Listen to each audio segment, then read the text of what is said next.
여러분 안녕하십니까? 포항 MBC 뉴스투데이입니다. 연일 30도를 훌쩍 넘는 더위가 이어지고 있습니다. 오늘도 대구와 경북은 낮 최고 기온이 30도에서 31도 안팎까지 올라 덥겠는데요. 자세한 날씨는 유아경 기상캐스터가 전해드립니다. 6월 초부터 더위가 기승입니다. 어제 경주는 34.3도까지 치솟아 전국에서 가장 더웠는데요. 대구와 그 외 대부분 지역에서도 낮 최고 기온이 32도를 훌쩍 넘겼습니다. 강한 햇볕에 연일 자외선 지수도 매우 높음, 오존 농도도 나쁨 수준 이어지고 있고요. 오늘도 자외선 지수 종일 매우 높음 예상돼 온열 질환에 걸리지 않도록 건강 잘 챙겨주시기 바랍니다. 수요일 맑은 날씨 예상되는 가운데 대구의 아침 기온은 20도 가리키고 있습니다. 낮에는 대구와 경북 내륙을 중심으로 최고 30도에서 31도 안팎까지 올라 덥겠고요. 내일까지 경북 내륙을 중심으로는 낮더위와 더불어 낮과 밤의 기온차가 최고 10도 내외로 크게 벌어지겠습니다.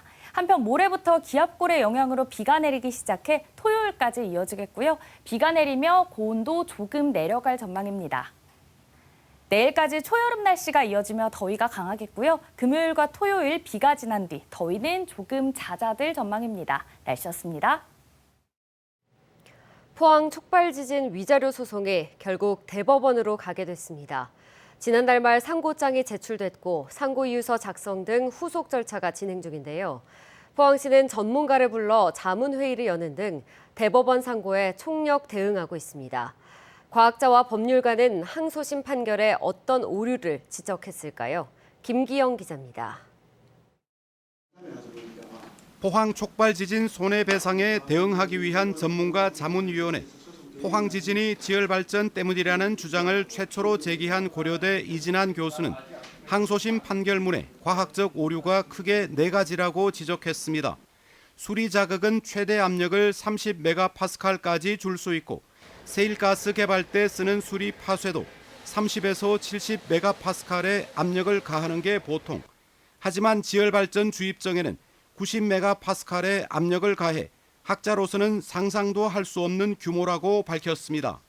89메가파스칼로 압력을 가자마자 일어났는데 거기에 대한 조치를 제대로 취하지 않고 몇 달 있다 다시 85메가파스칼의 초고압으로 PX2에 물을 주입하거든요. 그러다가 이제 2달 후에 지진이 발생한 건데 이러한 과실들을 전혀 무시한 채 게다가 정부가 연구 자금을 지원하고 지진 관리 지침인 신호등 체계도 수립하는 등 사업자에게 관리를 위임한 만큼 피해 책임도 정부에 있다는 것입니다. 2006년 스위스 바젤, 2016년 미국 오클라호마에서 지열 발전으로 인한 지진 발생 때 즉각 실험을 중단하고 막대한 배상을 하기도 했습니다. 시민 변호인단은 굴착과 수리 자극으로 수많은 미소 지진이 누적되면서 규모 5.4의 지진이 발생한 사실이 밝혀졌는데도 항소심 재판부가 수리 자극과 지진의 인과관계를 지나치게 엄격히 요구했다고 반박합니다. 사실 인과관계는 상당한 인과관계가 있으면 되지 엄격한 인과관계가 있을 필요가 없습니다. 인과관계. 그리고 또 정부조사연구단에서 인과관계를 인정했잖아요, 그죠? 지열발전 과정에서 일어나는 굴착 과정과 굴착 작업과 또 이제 수리 작업이 원인이 돼서 미소 지진이 발생하고 포항시는 대법원 소송 비용을 지원하기 위한 근거를 마련하기로 했습니다. 포항시 의회와 협의해 조례를 개정할 예정입니다. 지진특별법에 이럴 때 시민을 위한 행정적이나 기타 도움을 줄 수 있다는 그런 근거가 있거든요. 거기에 근거해가지고 우리가 조례를 의회하고 협의해서 만들면은 그런 재정적인 지원을 할 수 있지 않을까 생각하거든요. 이강덕 포항시장과 김일만 시의회 의장, 김정재 이상휘 국회의원은 오늘 대법원에 시민들의 뜻을 담은 호소문을 제출하고 범대위와 범대보는 1인 시위에 나섭니다. 또 오는 12일에는 소송 진행 상황을 설명하고 학계와 법조계의 의견을 수렴하는 대시민 토론회를 마련할 예정입니다. MBC 뉴스 김기영입니다. 산불 이재민 700여 명이 아직도 조립식 주택에 입주하지 못해 임시 거주시설에서 지내는 것으로 나타났습니다. 현재 산불 피해 5개 시군 중 의성군만 지난달 말 입주를 모두 마쳤을 뿐 청송군 289세대 504명, 영덕군 130세대 190명, 안동시 19세대 24명, 영양군 9세대 17명이 아직도 경로당과 마을회관, 모텔 등지에서 2달 넘게 이재민 생활을 하고 있습니다. 경상북도와 해당 시군은 이달 말까지는 입주를 완료하겠다고 밝히고 이재민들에게 코로나19 무료 접종, 감염병 예방 꾸러미 지원 등 건강 지원을 강화하고 있습니다. 국회 산불 피해 지원 대책 특별위원회가 어제 2차 전체 회의를 열고 경북, 경남, 울산 산불 피해 구제를 위한 특별법 심사에 착수했습니다. 회의에서는 피해 현황과 정부 대응이 보고됐고 산불특별법 4건을 심사할 법안심사소위원회에 임미애 의원을 위원장으로 선임했습니다. 기획재정부는 특별법 제정이 기존 법률의 실효성을 떨어뜨릴 수 있고 추경 등을 통한 전례 없는 정부 지원이 이미 마련돼 실익이 크지 않아 신중한 검토가 필요하다며 사실상 반대 입장을 드러냈습니다. 특위는 10월 31일까지 활동하는 가운데 기후재난 대응을 위한 제도 개선 소위도 추가적으로 구성하기로 했습니다. 경북도의회 6월 정례회가 개회한 가운데 첫날 도정 질문은 지난 3월 경북 대형 산불 대응과 복구 지원에 집중됐습니다. 한편 뇌물수수 혐의로 구속된 박성만 의장과 관련해 이번 정례회 기간 도의회 차원의 입장 표명이 있을지 관심이 모아집니다. 김서현 기자입니다. 지난 3월 의성 지역에서 시작해 안동, 청송, 영양, 영덕까지 빠르게 확산하며 28명이 숨진 경북 산불. 특히 고령자 비율이 높은 지역인데도 지자체의 대피 문자가 뒤늦게 발송되거나 문자 내용이 불분명해 혼란을 주는 등 허술한 주민 대피 체계가 도마에 올랐습니다. 대피의 문자가 제대로 발송되지 않았어요. 영양과 영덕에 있었던 고령자. 또 대피할 시간이 없었습니다. 또 미리 대피 문자를 보냈다면 어땠을까? 눈만 그려봤죠. 이런 산불은 또 하나의 인사사고로 볼 수 있습니다. 동의하십니까? 주민 대피 명령도 여러 차례 발령도 하고 또 경찰과 협조해서 했는데 저희들 보니까 이게 전선 또 통신 케이블 소실 면에서 단전 또 통신망 부절 취약 계층에 대한 사전 대피 계획 이제 저희들 보완 중에 있다는 말씀을 드리겠습니다. 정부는 이번 산불을 계기로 피해 주택 지원금을 기존 3,600만 원에서 최대 9,600만 원으로 증액했습니다. 하지만 한순간에 전 재산을 잃은 주민들의 피해 회복에는 미치지 못한다는 지적이 잇따랐습니다. 34평의 주택을 신축했을 때의 비용을 예산해보니 약 2억 5,800만 원이 소요됩니다. 그런데 이번 초대형 산불 주택 복구비 지원 금액은 최대 9,600만 원으로 신축 비용 절반도 채 안 됩니다. 주민들이 주택을 복구할 수 있도록 지원 금액의 현실화가 반드시 필요합니다. 실제 건축 비용 미치지 못한 게 사실입니다. 그러나 또 정부 재원도 나름대로 애로사항이 있더라고요. 그래서 우리의 권유가 모두 반영되지 못한 점은 안타깝게 생각하고 있고 앞으로 계속적으로 현장의 목소리를 이 밖에 도의원들은 새 정부 출범과 함께 지역 주요 현안을 국정 과제로 끌어올려야 한다고 촉구했습니다. 이재명 대통령의 지난 2022년 대선 공약이었던 육군 사관학교 안동 이전을 적극적으로 추진해야 한다는 주문도 나왔습니다. 그동안 지지부진했던 대구 경북 신공항 의성 화물터미널 논의의 합의 내용과 향후 사업 추진 계획에 대해 경상북도가 투명하게 공개하라는 요구도 이어졌습니다. 경북도지사와 도의회 의장 모두 부재한 상태에서 열린 이번 6월 정례회. 이철우 지사는 신병 치료로 불참했고 박성만 의장은 뇌물수수 혐의로 구속 기소돼 재판을 앞두고 있습니다. 도민 여러분과 동료 의원 여러분께 송구스러운 말씀을 드려야 할 것 같습니다. 현재 박성만 의장께서 부득이하게 직무를 수행할 수 없는 상황으로 제가 부의장으로서 의장 직무 대리를 맡아 당초 경북도의회는 이번 정례회 기간 박 의장 구속에 대한 입장 표명 여부 등을 논의할 것으로 전해졌지만 아직까지 구체적인 논의는 이뤄지지 않고 있는 것으로 확인됩니다. MBC 뉴스 김서연입니다. 지난 9일 서울에서 열린 제26회 철의 날 기념식에서 안덕근 산업통상자원부 장관은 미국의 철강 관세 50% 등 현안에 총력 대응하겠다고 밝혔습니다. 안 장관은 철강은 산업의 쌀이자 국가 안보를 좌지우지하는 핵심 산업이라며 수입 철강에 대한 품질 증명서 확인, 우회 덤핑 대응 강화, 수소화던 제철 등 저탄소 공정 전환을 지원할 계획이라고 밝혔습니다. 장인화 한국철강협회 회장은 기념사를 통해 통상 환경 불확실성의 확대와 지속되는 글로벌 공급 과잉, 탄소 중립이라는 시대적인 요구로 인해 오늘의 생존과 앞으로의 지속 가능한 성장을 진지하게 고민해야 한다고 말했습니다. 대통령 선거로 연기됐던 2025 포항국제불빛축제가 관계기관 최종 점검 보고회를 갖고 본격적인 행사 준비에 들어갔습니다. 축제 주관기관인 포항문화재단과 경찰, 소방, 한전, KT 등 20여 개 유관기관은 시민 안전을 최우선으로 하고 행사 완성도를 높이기 위한 최종 점검을 했습니다. 2025 포항국제불빛축제는 오는 14일부터 빛 조형물과 미디어 아트를 시작으로 축제의 클라이맥스인 국제불빛쇼는 21일 형산강 체육공원에서 진행됩니다. 독도에는 집쥐의 급격한 번식으로 인한 생태계 파괴 사례가 늘고 있습니다. 이번이 처음은 아닌데요. 아주 작은 면적을 가진 독도의 특성상 한 번 외래종이 들어오면 그 피해는 걷잡을 수 없이 커집니다.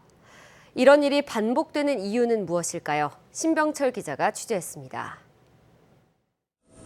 우리나라의 동쪽 끝에 자리 잡은 작은 섬 독도. 면적은 0.19제곱킬로미터에 불과하고 대부분이 암벽과 바위로 이루어져 있습니다. 이런 척박한 환경은 외래종 생물의 자연 유입을 막는 방패가 되어 왔습니다. 하지만 한번 외래종이 침입하면 극도로 취약한 구조입니다. 1970년대 초 경찰이 식용으로 독도에 토끼를 들여와 방사했습니다. 번식력이 좋은 토끼는 빠르게 개체수를 늘렸고 독도 식생은 완전히 파괴되다시피 했습니다. 결국 20년 뒤 환경당국은 독도에서 토끼를 집중 포획해 박멸했지만 그 후유증은 심각했습니다. 토끼들이 순식간에 섬 전체를 장악하고 그리고 이게 초식동물로 풀뿌리부터 시작해서 뭐 나무 싹까지 다 갉아먹어서 섬을 순식간에 황폐화시키고 있었던 상황이었거든요. 그런데 2008년 서도에서 집쥐가 처음 목격됐습니다. 이후 집쥐는 동도까지 건너가며 급격히 번식해 150마리까지 늘었습니다. 집쥐가 괭이 갈매기와 바다제비의 새끼알을 잡아먹는 등 생태계에 큰 피해를 줬습니다. 독도 집쥐 조사에 나선 대구대학교에 따르면 집쥐는 울릉도에서 선박을 통해 유입된 게 확인됐습니다. 독도와 울릉도 사이는 유람선과 영구선, 경비대 교대선 등 다양한 선박이 정기적으로 오갑니다. 이 과정에서 집쥐가 유입될 가능성이 늘 존재합니다. 지금은 대구대학교 연구진이 독도에서 집쥐를 거의 박멸한 상태이지만 언제든 다시 개체수가 증가할 수 있습니다. 여기서 남은 한 마리까지 잡고 혹시 남아있는 게 모르니까 몇 년 이상 계속해서 모니터링하고 추가적인 덫들을 설치해갖고는 계속 살펴봐야 되는데 실제로 울릉군청이 2019년과 2020년 독도 집쥐 포획에 나서 95마리를 잡아냈지만 완전히 박멸하지 못해 다시 이전 수준으로 개체수가 늘었습니다. 외부에서 유입된 외래종 집쥐가 들어가서 독도를 황폐화시키고 있는 모습은 이거는 정신적으로 되게 또 심리적으로도 되게 좋은 상황은 아니라고 판단하고 있었습니다. 우리나라의 소중한 영토인 독도에 외래종 생물이 침입해 생태계를 파괴하는 일이 되풀이되지 않도록 보다 철저한 대책 마련이 필요합니다. MBC 뉴스 신백철입니다. 전국 공공운수노조 대구 경북본부는 어제 포항노동지청에서 기자회견을 열고 오션비치 골프리조트가 경기보조원 노조를 인정하지 않는 등 부당 노동 행위를 반복하고 있다며 사업주에 대한 수사와 처벌을 촉구했습니다. 특히 노조의 적법한 쟁의 행위에 대해 사측이 폭력적인 방법으로 조합 활동을 수시로 방해하고 있는데도 포항노동지청의 엄정한 수사와 처벌은 이루어지지 않고 있다고 규탄했습니다. 오션비치 골프리조트의 경기보조원 노조는 단체 교섭 속행과 노동환경 개선을 요구하며 7개월째 천막 농성을 진행하고 있습니다.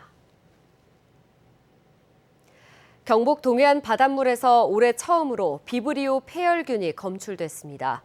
경상북도 보건환경연구원은 지난달 27일에 채수한 바닷물에서 비브리오 폐혈균이 검출됐다며 폐혈균에 오염된 해산물을 날것으로 섭취하거나 충분히 익히지 않고 섭취할 경우 급성 발열과 복통, 구토, 설사 증상이 나타날 수 있다고 밝혔습니다.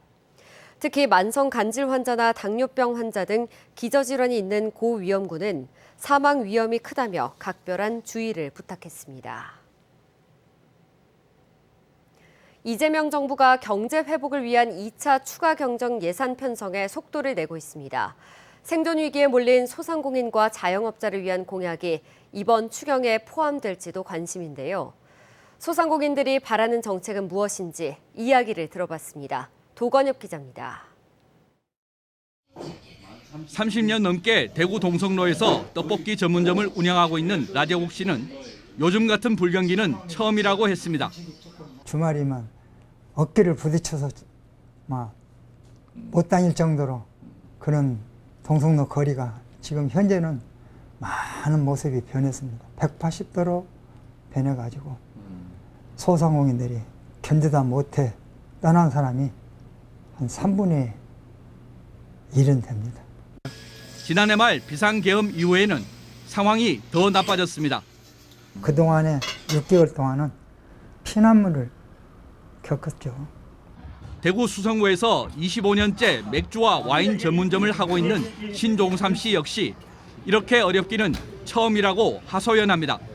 경기가 어려워도 밥은 먹어야 되니까 식당은 그래도 어느 정도 유지가 된대요. 한데 특히 이제 저같이 이제 밤에 영업하는 업소, 이제 음식과 이거 술을 이제 같이 파는 업소 이쪽은 완전히 지금 거의 진짜 참 몰살입니다. 몰살.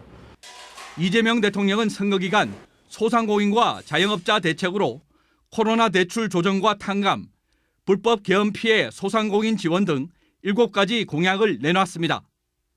핵심 공약 중 하나인 전국민 1인당 25만 원 민생회복 지원금에 대한 기대도 있었고 미래에 대한 부채다 해가지고 일부에서 반대하는데 지금 현재 그 사람이 그래 장사가 안 되고 죽어 나가는데 지금 현재가 중요한 거 아닙니까? 그죠? 그래서 소상공인들의 어려움을 직접 들어달라는 얘기도 나왔습니다. 말로만 하지 말고 중앙에서 직접 소상공인들의 예상 대표님들을 불러 초청해가지고 한번 면담하면 가졌으면 쓰겠어요. 그래야 그 애로사항을 아시지. 이재명 대통령은 비상경제점검 회의에서 경기 회복과 소비 진작을 위해 속도감 있게 2차 추가 경정 예산을 편성하되 취약계층과 소상공인 지원을 우선하라고 강조했습니다. 새 정부 첫 추경에 소상공인을 위한 공약이 제대로 반영될지 관심이 집중되고 있습니다. MBC 뉴스 도건협입니다. 학업 스트레스나 가정 문제로 심리나 정서적으로 어려움을 겪는 학생들은 치료 때문에 학업을 중단하는 경우가 많은데요. 입원 치료를 받으면서 수업도 받을 수 있는 대안교육기관인 해봄위센터가 제주에 처음으로 문을 열었습니다. 조인호 기자가 보도합니다. 환자복을 입은 학생들이 교실에서 수업을 받고 있습니다. 우울이나 불안 등 심리적이나 정서적으로 어려움을 겪거나 일부는 자해 경험까지 있는 학생들을 위한 해봄위센터입니다. 처음에는 대화는커녕 고개도 들지 않던 아이들이 한 달 만에 눈에 띄게 달라졌다는 게 센터 측의 이야기입니다. 춤도 추고 좀 자연스럽게 질문도 하고 발언도 하고 하는 것들이 많이 보여서 아무래도 이 해범센터라는 곳이 그 친구들에게는 안전한 공간이다라고 조금 인식이 된 것 같고 제주도 교육청이 문을 연 해봄위센터에서 지난달부터 교육을 받고 있는 중고등학생은 9명. 3개월 동안 입원해서 전문적인 정신건강의학 치료를 받으면서 국어나 영어 등 일반 학교와 비슷한 수업도 받게 됩니다. 해봄위센터에 입원할 수 있는 학생 정원은 20명이며 정신과 전문의와 사회복지사 7명이 근무하고 있습니다. 입원해 있는 기간 동안에도 학교 교과 과정을 이제 계속해서 따라가면서 학교로 복귀했을 때 정상적인 친구들과의 교육 과정과 그 학교의 과정들을 계속 이어갈 수 있게. 교육청은 연간 센터 운영비 3억 원과 함께 학생 1인당 최대 300만 원까지 입원 치료비를 지원합니다. 부모님도 그렇고 일반 사회인들이 좀 꺼리는 분야가 되지 않습니까? 근데 그럼에도 불구하고 좀 즐겁게 아이들이 마음을 안정시키는데 도움이 되지 않을까. 제주 지역에서 지난해 정신건강 상담과 치료를 받은 학생이 100여 명에 이르는 가운데 치유와 일상 회복을 돕기 위한 노력이 시작됐습니다. MBC 뉴스 조인호입니다. 제63회 경북도민체전에서 15 종합 우승을 차지한 포항시 선수단이 해단식을 갖고 우수 선수와 지도자를 시상했습니다. 포항시는 올해 경북도민체전에 30개 종목에 1,270여 명의 선수를 출전시켜 지난해 개최지 가산점에 밀려놓친 종합 우승을 탈환했습니다. 해단식에서는 육상 2관왕을 차지한 대흥중학교 손예린 선수가 최우수상을, 농구 중앙여고 안세미, 사격 전자여고 장가윤, 수영 유광중 김은율, 핸드볼 대동고 이완우 선수가 각각 우수 선수상을 받았습니다. 울진군청 소속 사격실업팀이 제1회 IBK 기업은행장배 전국 사격대회에서 대회 신기록을 세우며 단체전과 개인전을 석권했습니다. 울진군청은 공기소총 여자 일반부 10m 단체전에서 1893.1점을 쏴 대회 신기록을 세우며 우승했습니다.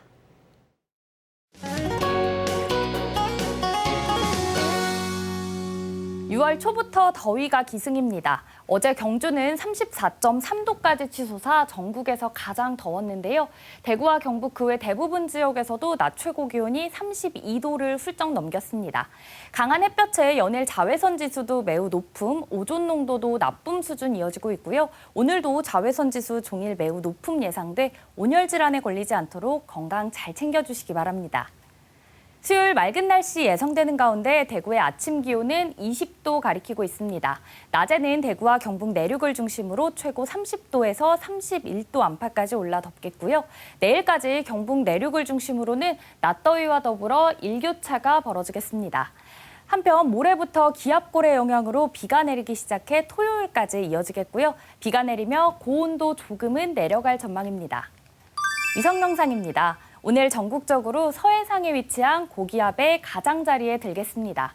자세한 지역별 날씨 보시면 오늘 우리 지역 맑고 화창하겠습니다. 미세먼지도 좋음 수준 예상되고요.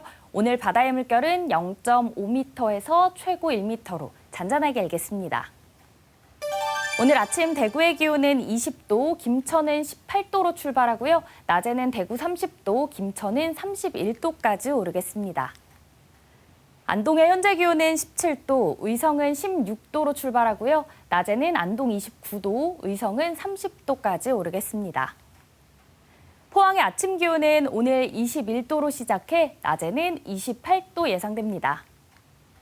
내일까지 초여름 날씨가 이어지며 더위가 강하겠고요. 금요일과 토요일 비가 지난 뒤 더위는 조금 잦아들 전망입니다. 날씨였습니다.